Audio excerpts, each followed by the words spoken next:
back with comedian David Boyle, and I'm quitting alcohol. So I just finished watching Mikhaila Peterson's interview with the great Jordan Peterson. So Jordan Peterson's daughter Mikhaila has a podcast, the Mikhaila Peterson podcast, and she interviews her dad.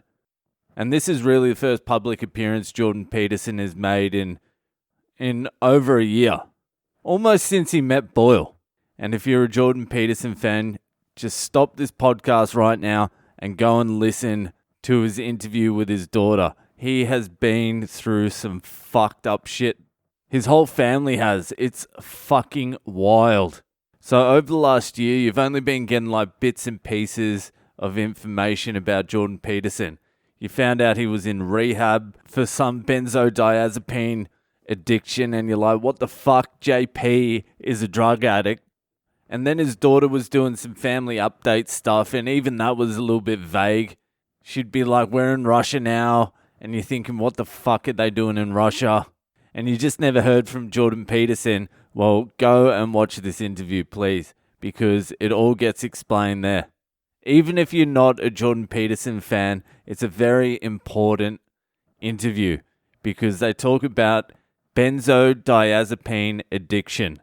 And a benzodiazepine is your Valiums and your Xanaxes, that group of drugs, which I would consider the most dangerous group of drugs in the world because I've seen benzodiazepine dependence and I know what the withdrawals look like when someone tries to come off these drugs because I've seen it with my brother fucking countless times. It's fucking scary. It's a complete fucking nightmare. Years ago when my brother was sort of at the start of his mental illness and the doctors started prescribing him fucking anything, they had no fucking idea. Within about a year and a half, I realized these doctors just have no fucking idea. And so I started YouTubing coming off benzodiazepine, and he was also on olanzapine, which if you think benzodiazepines are strong, olanzapine makes benzos look like fucking aspirin. I used to keep a packet of olanzapine at my house just for emergencies. And I left it out one day and one of my friends comes over drinking and he looks at the pack, he Googles it and he's like, fuck it, I'll take one. He took one olanzapine and was out for 18 hours. I tried it once as well because I wanted to see what they do, and I was out for 18 hours as well. That's off one pill. At one stage, the doctors had prescribed my brother 5 pills a day of this shit. That basically puts you in a catatonic state forever. And they had no plans of adjusting or anything. Their only plan was up dosage. And so when I realized mental health was a fucking complete sham, I was like, all right, I'll start researching how the fuck you get off these things. And there's nothing in the literature that tells you how to get off them. It's fucking insane. There's no plan to get off them. If you're on them, you're just on them for life. That's their plan. So I couldn't find any guidance on the internet of how you fucking get off these things. So I just started YouTubing people.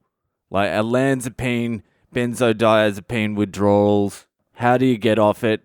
And so normal people started popping up on YouTube telling their fucking horror stories of trying to get off these fucking drugs. And all of them were the same. You can go down like 0.1 of a milligram every 6 months. That's what people were saying. They were saying we'd drop it 0.1 of a milligram. I think that's how much it was. What I'm saying is it's a small amount. And then it would take your body 6 months to adjust to that. You would be going nuts. You'd be cramping up, tensing up, grinding your teeth, can't sleep, sweating. And then eventually after 6 months, you equalize and then you drop it another 1.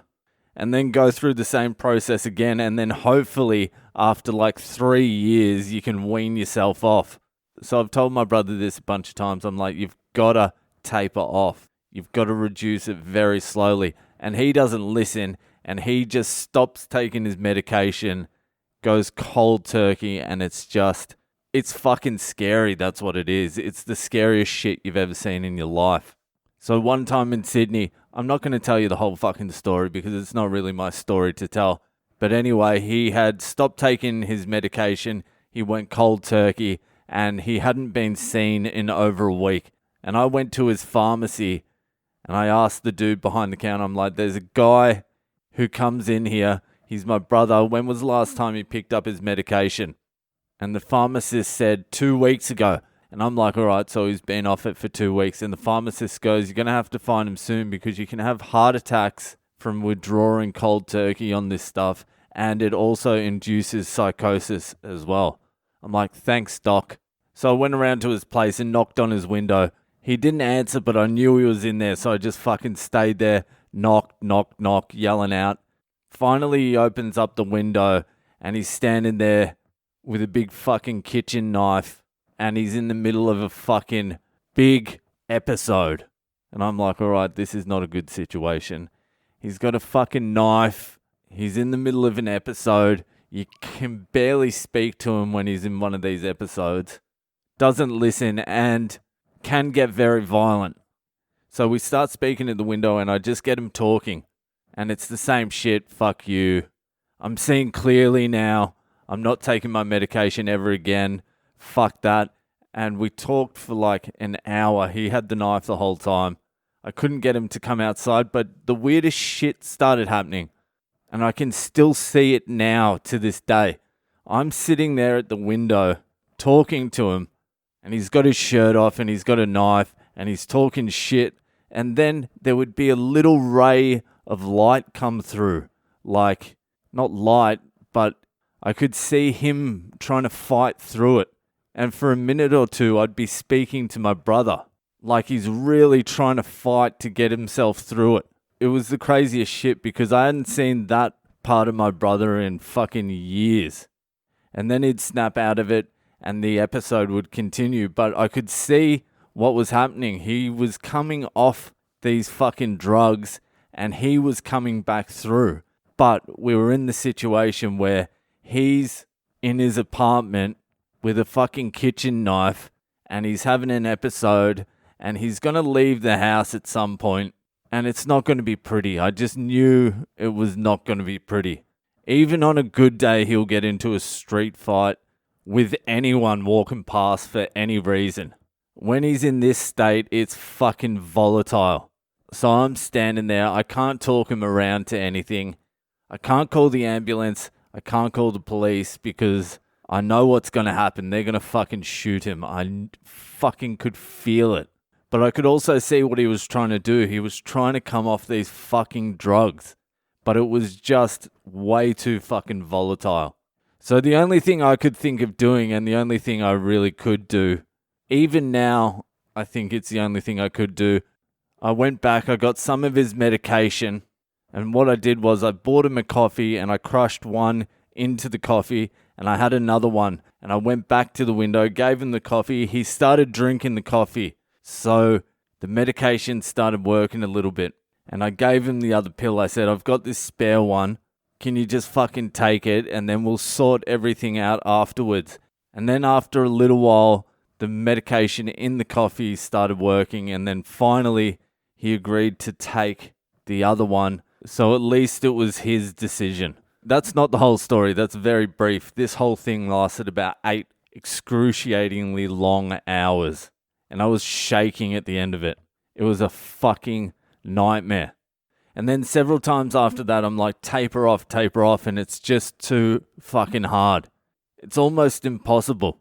And then you listen to what happened to Jordan Peterson, which is a very similar thing. Peterson was taking benzos for 4 years. My brother's been on them for 12 years now. Much higher doses than Peterson as well. And the thing about that Peterson interview that is very confronting is Jordan Peterson, who has fuck knows how much money and influence, could not find a single place in North America that had a legitimate plan on how to get you off benzodiazepines. Not one place in America, which means the entire mental health medication industry is a complete fucking sham. Jordan Peterson had to go to fucking Siberia. He had to get sedated for 9 straight days while they tried to get the benzos out of his system, even though he hadn't been taking the benzos for 6 months by then. And from what I can gather, they were doing some sort of plasma blood transfusion, cleaning it up and putting it back in. That's what you have to do to get off these fucking drugs. That's just your basic anti-anxiety drug. And everyone's got anxiety now, so everyone's fucking taking them. You become dependent on them in a month, and then there's no fucking plan at all to get you off them. Don't you think that should be mentioned somewhere on the fucking packet? If you take it for longer than a month, you will never stop taking them.